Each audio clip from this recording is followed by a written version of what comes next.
Welcome to an example in which we're trying to find the log of a fraction.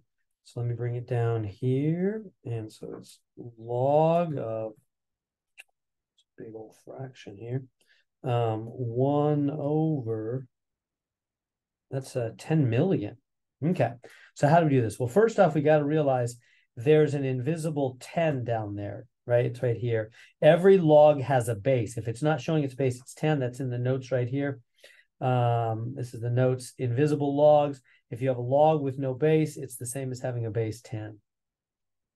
If you have the word ln with no base, then that's the same thing as base e.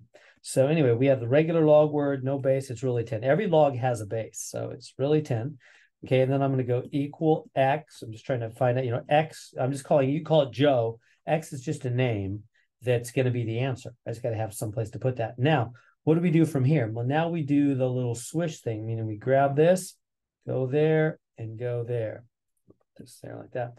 So, right, that's, right here in the notes again, you see that whenever you have a log, you do the swish thing and removing the log. That crosses out the log. You take the base, you swish like that, and the log goes away.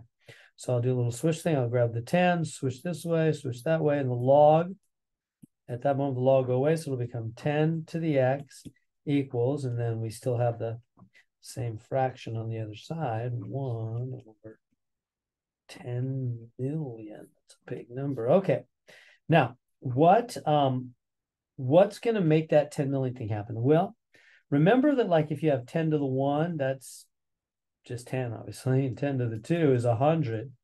10 to the 3 is 1,000, right? The power tells you the number of zeros, doesn't it? Okay, so how many zeros do we have here? 1, 2, 3, 4, 5, 6, 7. So 10 to the 7th will be, like that, seven zeros.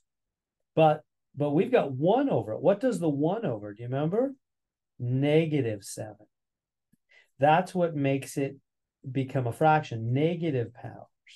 And then the 7 produces the 7 zeros. So therefore, this x is -7. 10 to the -7 equals that. So x is -7. That's the answer to our question. X is -7. So negative powers make fractions. And the 7 tells you 7 zeros. There we go.